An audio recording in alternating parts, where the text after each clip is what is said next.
Maligayang pakikinig sa Tagalog Audio Bible PH.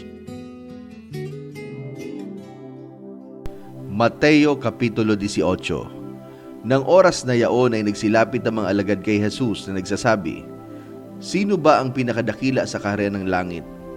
At pinalapit niya sa kanya ang isang maliit na bata at inilagay sa gitna nila. At sinabi, "Katotohanang sinasabi ko sa inyo, malibang kayo'y magsipanumbalik at maging tulad sa maliliit na bata, sa anumang paraan ay hindi kayo magsisipasok sa kaharian ng langit. Sino ngang magpapakababa na gaya ng maliit ng batang ito, ay siyang pinakadakila sa kaharian ng langit. At sino mang tumanggap sa isa sa ganitong maliit na bata sa aking pangalan ay ako ang tinatanggap. Datapwat sino mang magbigay ng ikatitisod sa isa sa maliliit na ito, na nagsisisampalataya sa akin, ay may pakikinabangan pa siya kung bitinan ang kanyang leeg ng isang malaking batong gilingan at siya'y ilubog sa kalaliman ng dagat. Sa aba ng sanlibutan, dahil sa mga kadahilanan ng pagkakatisod, sapagkat kinakailangang dumating ang mga kadahilanan, datapwat sa aba ng taong yaong pinanggalingan ng mga kadahilanan. At kung ang kamay mo o ang paa mo ay nakapagpatisod sa iyo, ay putulin mo at iyong itapon. Mabuti pa sa iyo ang pumasok sa buhay ng pingkaw o pilay kaysa may dalawang kamay o dalawang paa na ibulid ka sa apoy na walang hanggan. At kung ang mata mo ang makapagpatisod sa iyo, ay dukutin mo at iyong itapon. Mabuti pa sa iyo ang pumasok sa buhay na iisa ang mata kaysa sa may dalawang mata na ibulid ka sa apoy ng impyerno.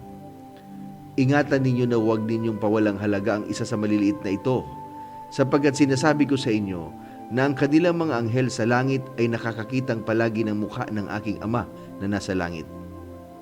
Sapagkat ang anak ng tao ay naparito upang iligtas ang nawala. Ano ang akala ninyo?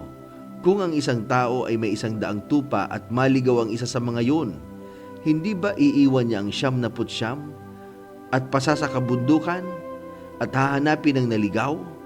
At kung mangyaring masumpungan niya, ay katotohanan ang sinasabi ko sa inyo, na magagalak ng higit dahil dito kaysa 99 na hindi naligaw. Gayon din na hindi nga kalooban ng inyong amang nasa langit nang isa sa maliliit na ito ay mapahamak. At kung magkasala laban sa iyo ang kapatid mo, pumaroon ka at ipakilala mo sa kanya ang kanyang kasalanan, na ikaw at siyang mag-isa. Kung ikaw ay pakinggan niya, ay nagwagi ka sa iyong kapatid. Datapat kung hindi kanya pakinggan, ay magsama ka pa ng isa o dalawa, upang sa bibig ng 2 saksi o 3 ay mapagtibay ang bawat salita. At kung ayaw niyang pakinggan sila, ay sabihin mo sa iglesia, at kung ayaw rin niyang pakinggan ng iglesia, ay ipalagay mo siyang tulad sa hintil at maniningil ng buwis. Katotohanang sinasabi ko sa inyo, na ang lahat ng mga bagay na inyong talian sa lupa ay tatalian sa langit, at ang lahat ng mga bagay na inyong kalagan sa lupa ay kakalagan sa langit.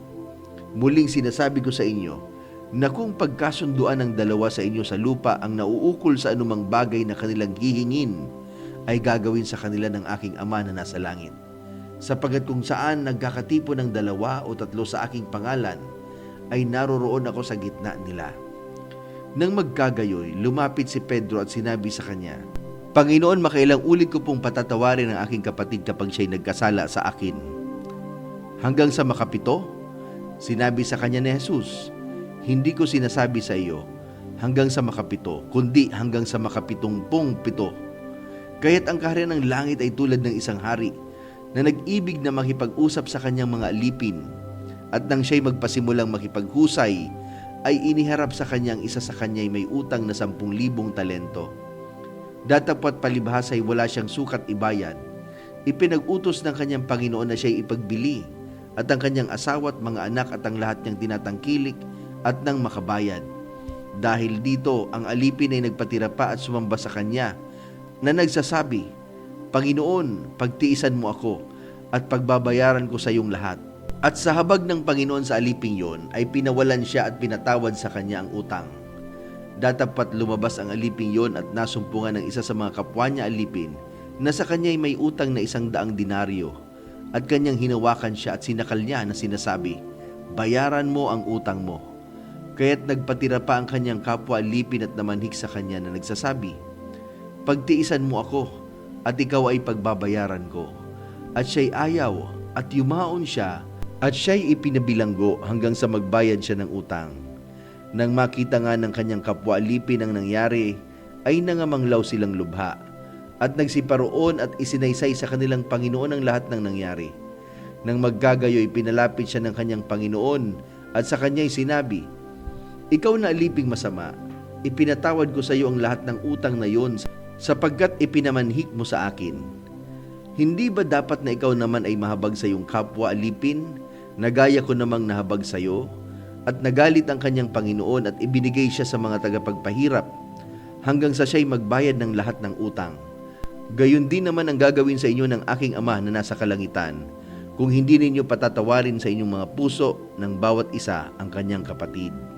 Mateo Kapitulo 19. At nangyari na nang matapos ni Jesus ang mga salitang ito, ay umalis siya sa Galilea at napa sa mga hangganan ng Judea sa dako paroon ng Jordan. At nagsisunod sa kanya ang lubhang maraming tao at sila'y pinagaling niya doon.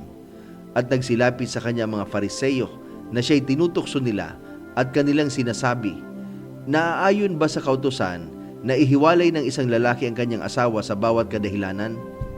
At siya'y sumagot at sinabi, "Hindi ba ninyo nabasa na ang lumalang sa kanila buhat sa pasimula ay sila'y nilalang niya na lalaki at babae? At sinabi, dahil dito'y iiwan ng lalaki ang kanyang ama at ina at makikisama sa kanyang asawa, at ang dalawa ay magiging isang laman. Kaya nga hindi na sila dalawa, kundi isang laman. Ang pinapagsama nga ng Diyos ay huwag papaghiwalayin ng tao." Sinabi nila sa kanya, "Bakit nga ipinag-utos ni Moises na magbigay ng kasulatan sa paghihiwalay at ihiwalay ang babae?" Sinabi niya sa kanila, "Dahil sa katigasan ng inyong puso ay ipinaubaya sa inyo ni Moises na inyong hiwalayan ang inyong mga asawa. Datapat buhat sa pasimula ay hindi gayon. At sinasabi ko sa inyo, sino mang ihiwalay ang kanyang asawang babae, liban na kung sa pakikiapid at mag-asawa sa iba, ay nagkakasala ng pangangalunya, at ang mag-asawa sa babaeng yon na hiniwalayan ay nagkakasala ng pangangalunya." Ang mga alagad ay nagsasabi sa kanya, "Kung ganyan ang kalagayan ng lalaki sa kanyang asawa, ay hindi nararapat mag-asawa." Datapwat sinabi niya sa kanila, "Hindi matatanggap ng lahat ng mga tao ang pananalitang ito, kundi yung mga pinagkalooban. Sapagkat may mga bating na ipinanganak na gayon mula sa tiyan ng kanilang ina, at may mga bating na ginagawang bating ng mga tao, at may mga bating na nagpapakabating sa kanilang sarili dahil sa kaharian ng langit. Ang makakatanggap nito ay pabayaang tumanggap." Nang maggagayon ay dinala sa kanya ang maliliit na bata upang ipatong niya ang kanyang kamay sa kanila at ipanalangin, at sinaway sila ng mga alagad. Datapwat sinabi ni Jesus, "Pabayaan ninyo ang maliliit na bata at huwag ninyong pagbawalan silang magsilapit sa akin, sapagkat sa mga ganito ang kaharian ng langit." At ipinatong niya ang kanyang kamay sa kanila at umalis doon. At narito, lumapit sa kanya ang isa at nagsabi, "Guro, ano ang mabuting bagay na gagawin ko upang ako'y magkaroon ng buhay na walang hanggan?" At sinabi niya sa kanya, "Bakit mo itinatanong sa akin ang tungkol sa mabuti? May isa na siyang mabuti. Datapwat kung ibig mong pumasok sa buhay, ingatan mo ang mga utos." Sinabi niya sa kanya, "Alin-alin?" At sinabi ni Jesus, "Huwag kang papatay, huwag kang mangangalunya, huwag kang magnanakaw, huwag sasaksi sa di katotohanan, igalang mo ang iyong ama at ina, ibigin mo ang iyong kapwa na gaya ng iyong sarili." Sinabi sa kanya ng binata, "Ang lahat ng mga bagay na ito ay ginanap ko. Ano pa ang kulang sa akin?" Sinabi sa kanya ni Jesus, "Kung ibig mong maging sakdal, humayo ka, ipagbili mo ang tinatangkilik mo at ibigay mo sa mga dukha, at magkakaroon ka ng kayamanan sa langit. At pumarito ka, sumunod ka sa akin." Datapwat nang marinig ng binata ang ganitong pananalita, ay yumaon siyang namamanglaw, sapagkat siya'y maraming pag-aari. At sinabi ni Jesus sa kanyang mga alagad, "Katotohanang sinasabi ko sa inyo, mahirap na makapasok ang isang taong mayaman sa kaharian ng langit.